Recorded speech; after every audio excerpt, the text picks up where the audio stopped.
Ask a chatbot what your company's parental leave policy is. It will answer confidently, fluently, in perfect corporate English.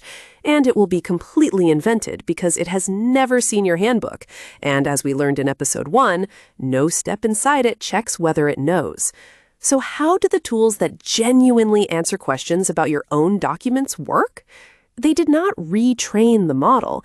They did something far cheaper and cleverer, and by the end of this video, you could build one in your head. A chat window with the question, "What is our parental leave policy?" typed in, a long confident paragraph of answer below it, and a red stamp across the answer reading, "Invented." There are two obvious fixes, and both fail. The first is to train the model on your documents. That means adjusting billions of dials, which costs a fortune, takes real time, and must be repeated every time a policy changes. The second is to paste everything into the chat. But remember the handshake problem from episode 3? Every word is compared with every other word, so cost climbs steeply as text grows. There is a hard limit on how much you can hand over at once, the context window, and your company does not fit inside it. Two doors side by side, each with a large red cross over it. The left labeled Retrain the Model with money bags and a calendar. The right labeled Paste Everything with papers overflowing out of a small box labeled Context Window. But look at the question again. To answer a question about parental leave, you do not need 10,000 documents. You need one paragraph on page 40 of the handbook. So the real problem is not how do I give the model everything, it is how do I find the right paragraph.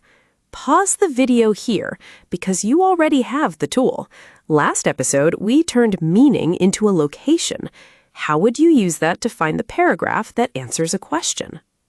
A huge library of shelves with one single page glowing on a distant shelf, and a small figure holding a card reading Parental Leave, captioned, "You do not need the library, you need one page."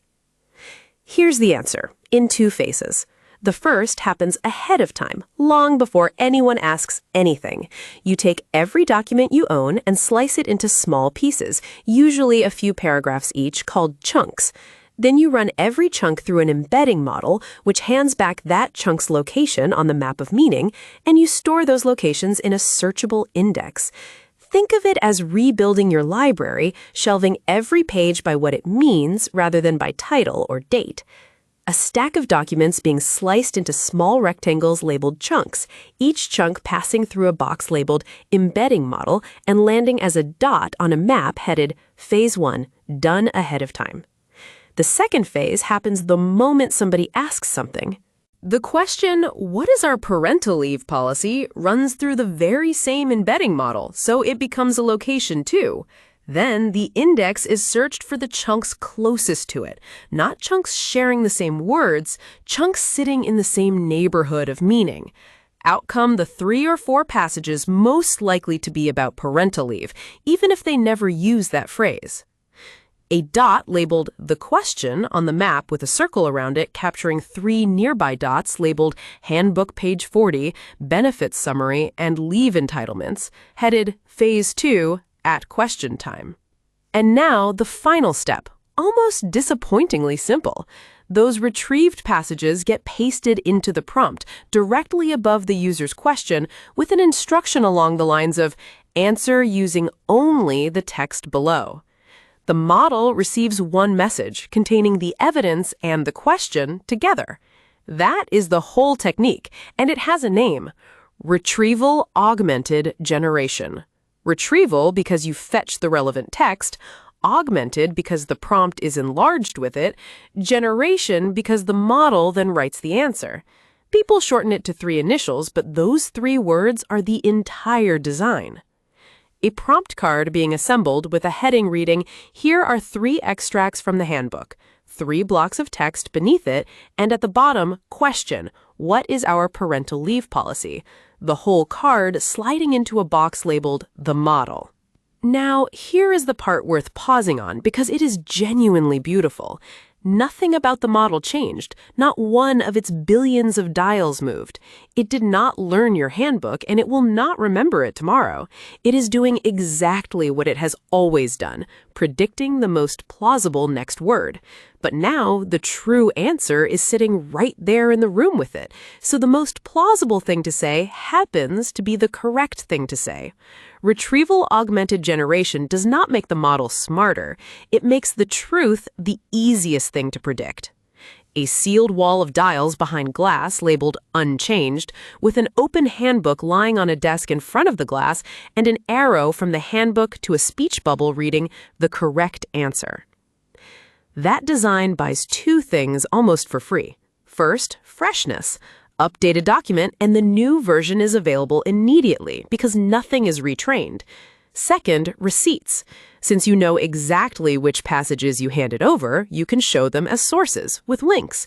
A plain model can never do that because, as we saw in episode 1, it keeps no record of where anything came from.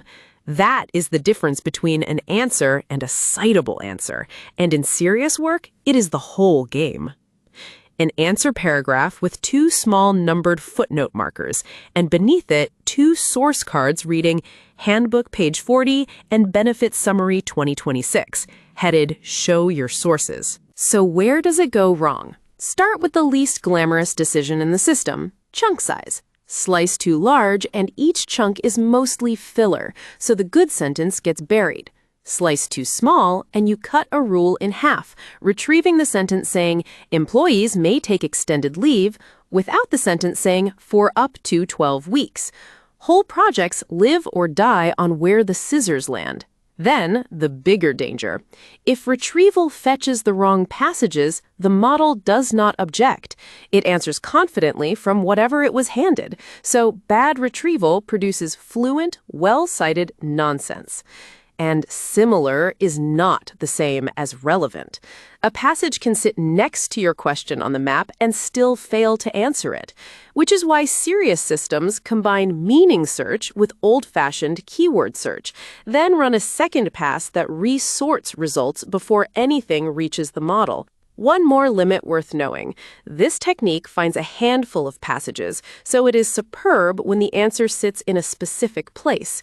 It is far weaker at questions requiring you to read everything, like how many of our 400 contracts mention this clause.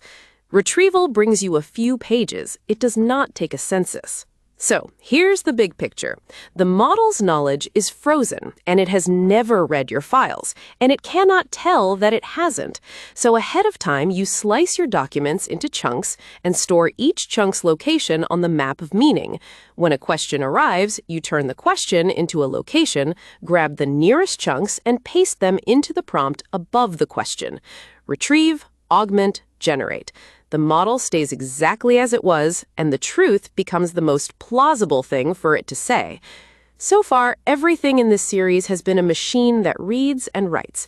It takes text in, and it puts text out. But the tools people are now building do not stop at answering. They book the meeting, run the code, send the email. What has to change for a text predictor to start taking actions in the world? That's next time